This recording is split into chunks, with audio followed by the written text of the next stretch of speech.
Hello, everyone. This is Barbara Littles, and I'm welcoming you to Breaking Margins. And tonight, as I've been promising you for weeks, that I have an expert here tonight.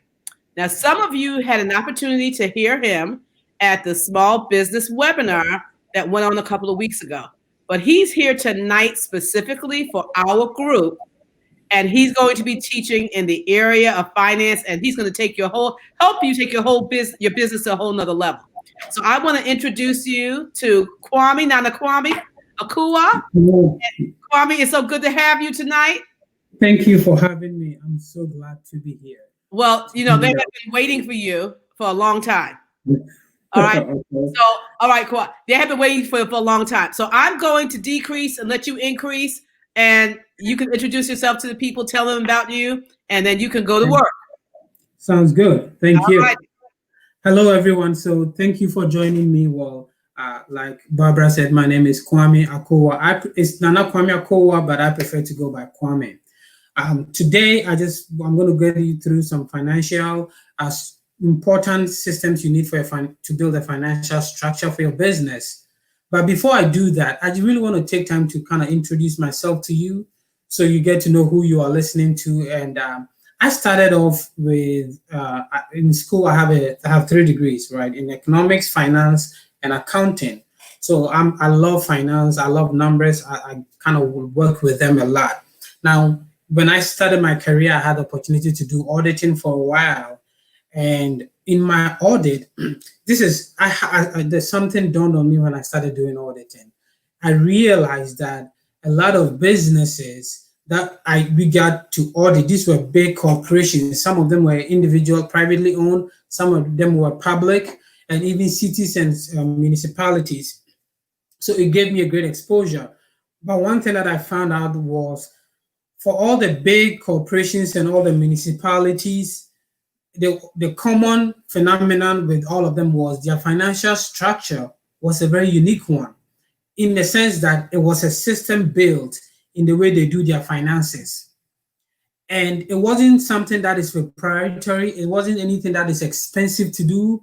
It wasn't anything that is very confusing or hard to do.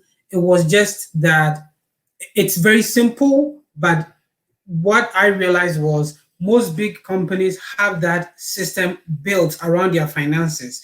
And so when you go to audit, you realize that they have a very simple structure in place for every financial transaction that affected their business operations. So they understood that their business is, the core of their business is finance. So whilst I was doing the audit, I did audit for a few years. I realized that no, what I do here, I can actually break it down and pass it on to small businesses, because this is what they need to get them from becoming a small business to becoming a growing and big corporation. So I have been doing audit for a while. Then I shifted from audit into financial management.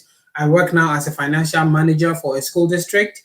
I've been in the area of finance for the best part of my adult life. I teach finance at church. I have a lot of small businesses that I personally manage and do the accounting and bookkeeping and taxes and all of that for them. I have my company called Global Time Consulting that I started. But now it's a fairly good, big one. I don't want to say big. It's not big. It's a fairly nice size company with a few clients that we do all their financial work for them, financial systems, accounting, and everything.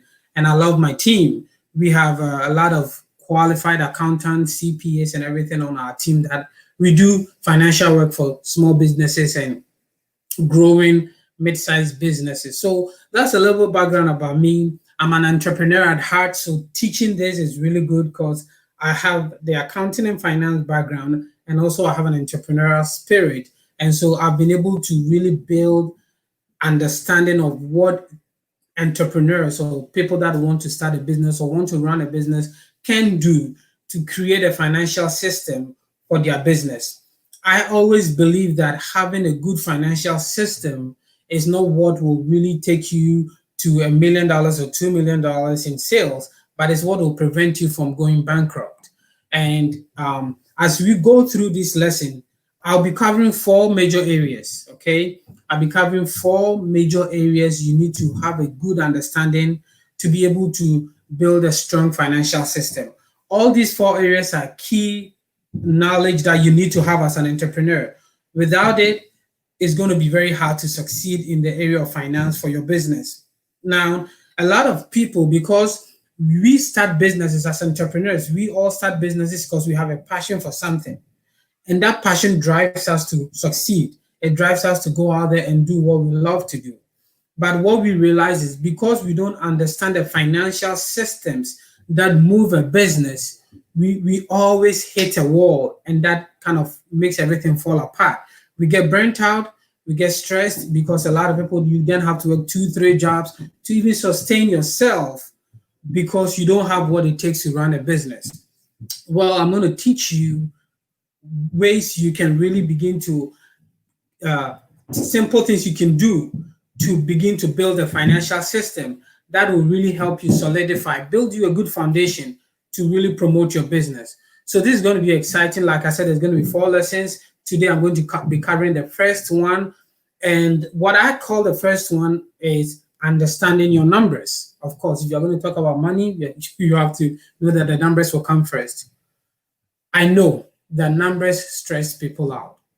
I know it because a lot of the businesses that I work with, they get stressed out with the numbers.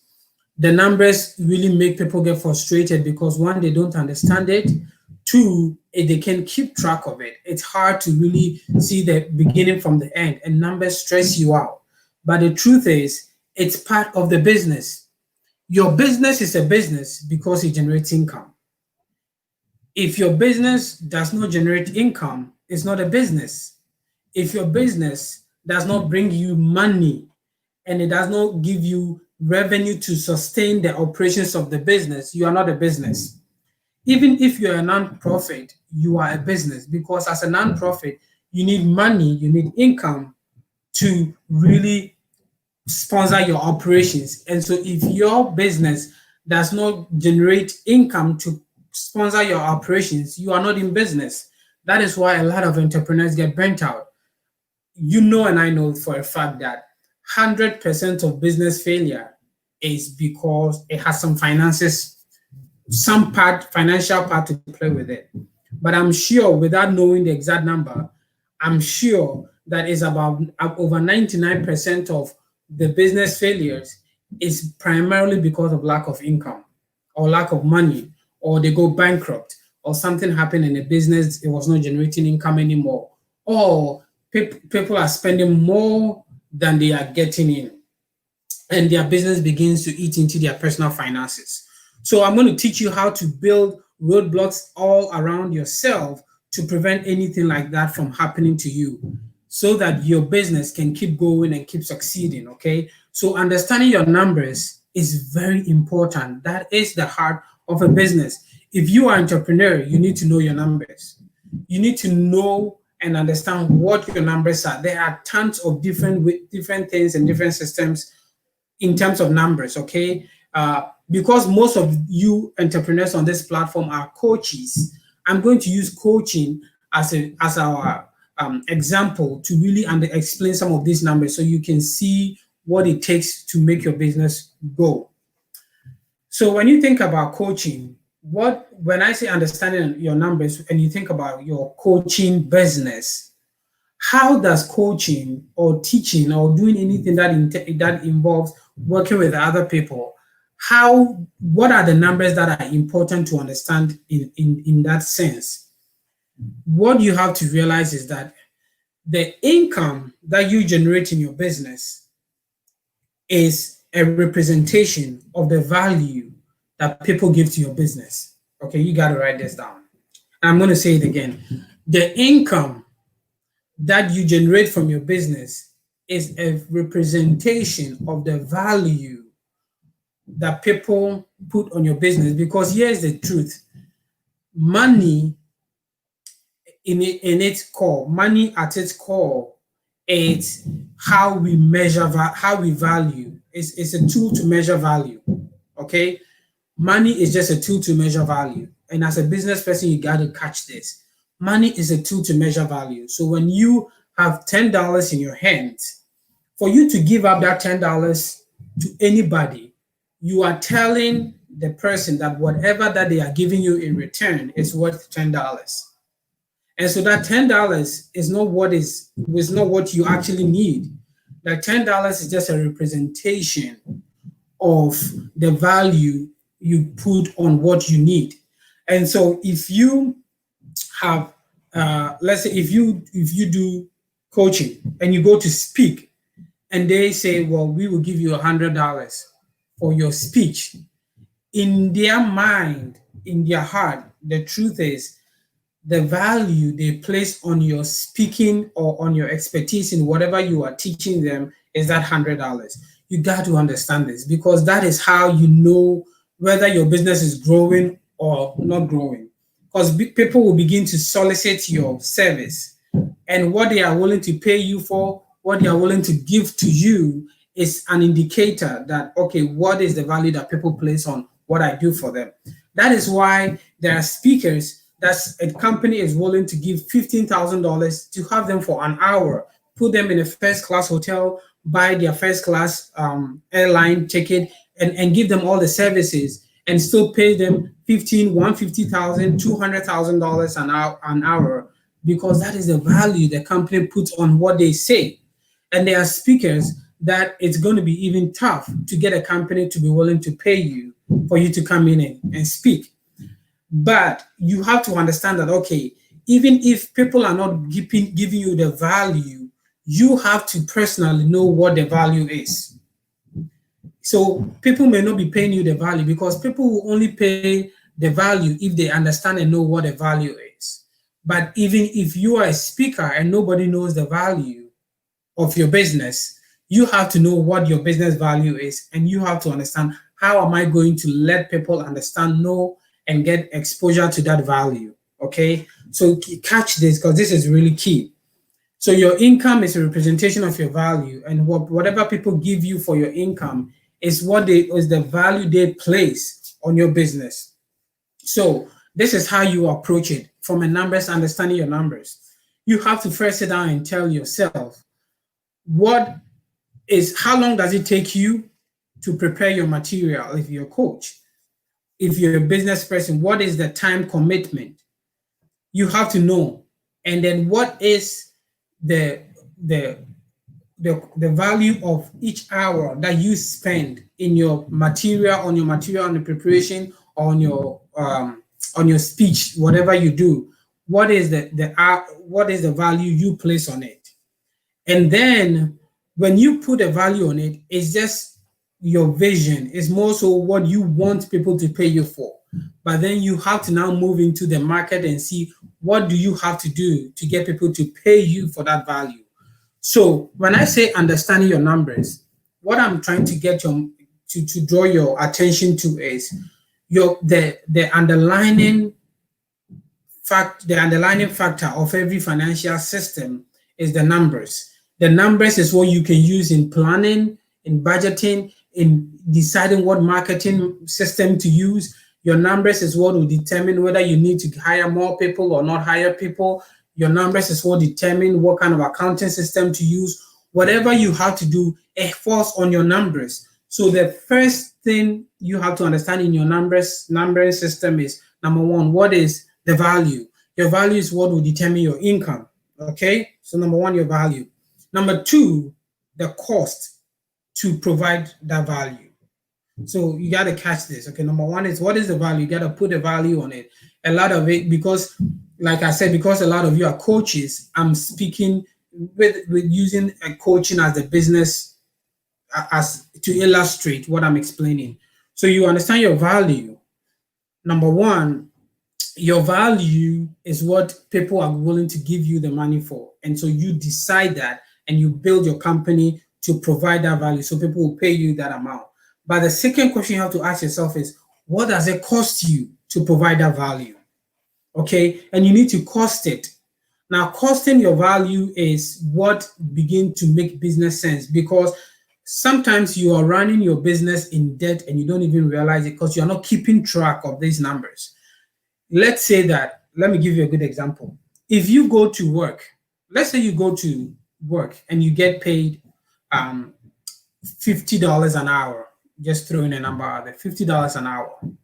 And then you work 8 hours. So 50 times 8, that's about $400, right? So you made $400 that day from going to work. And then you had an engagement. And then because of that engagement, you called off work. You lost 400. That is the value. I'm assuming that is the value somebody you are working for is willing to pay you for.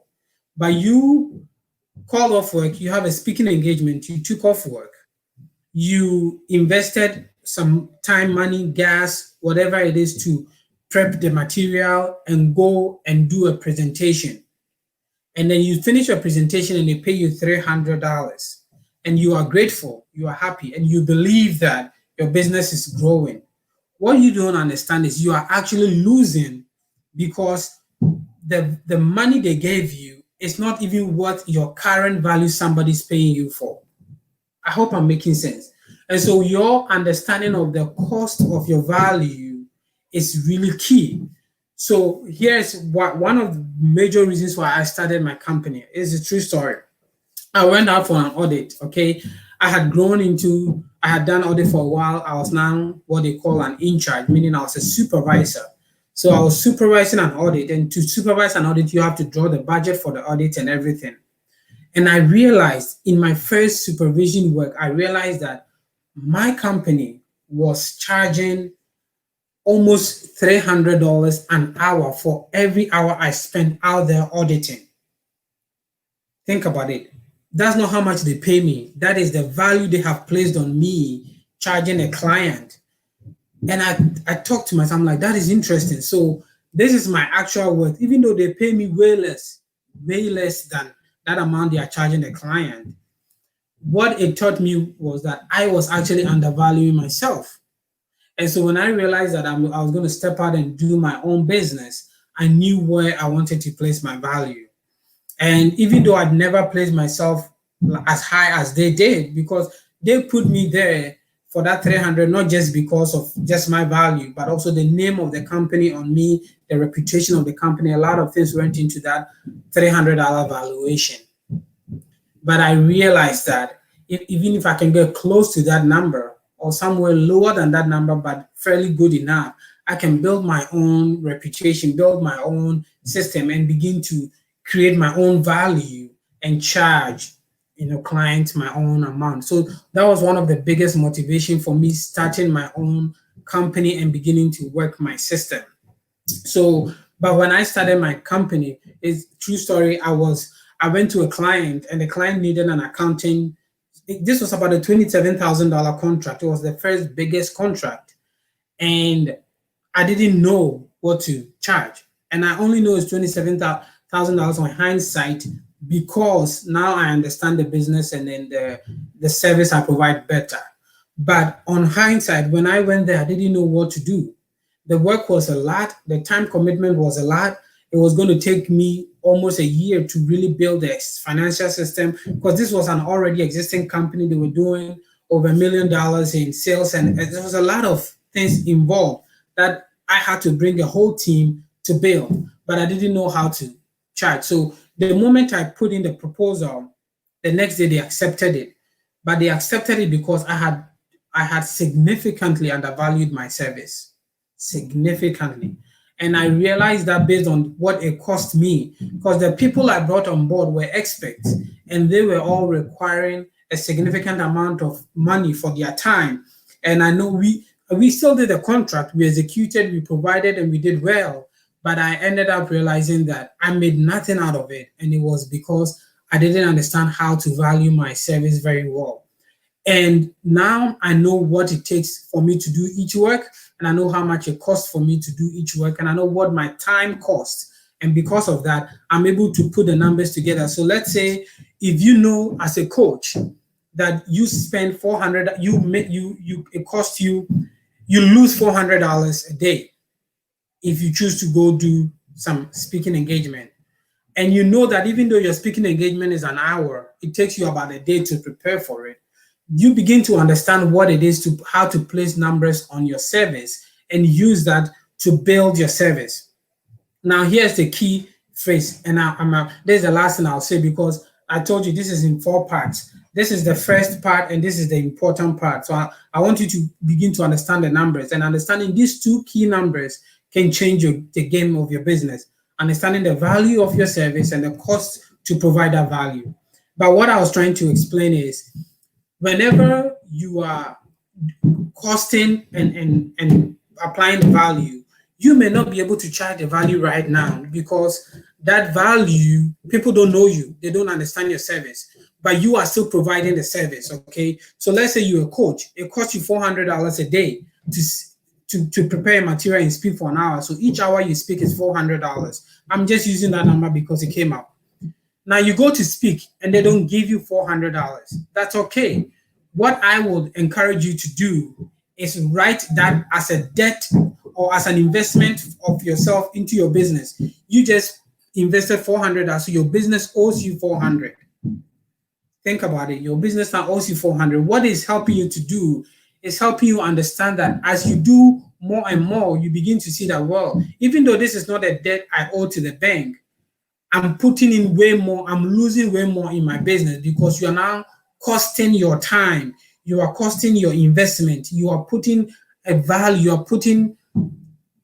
on your investment, and you're able to measure it. That is the principle here. You need to begin to be able to put the numbers in place and measure it. So as you invest, you can even use that, honestly, as a coach, because of how your services are, to put that as an equity in your business, and then use it. If you measure it well and if you record it, which I'll talk about, the next thing I'll talk about is the bookkeeping and accounting and how you do that, you will be able to even claim some of those costs in your taxes.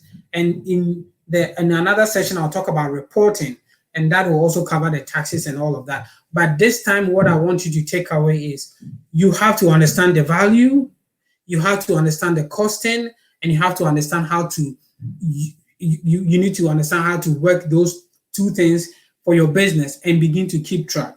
And we'll talk about keeping track in the next session. So I hope this makes sense, and I'm looking forward to really diving deep. As you've watched this video, if you listen to it, you have probably questions based on the structure of your business.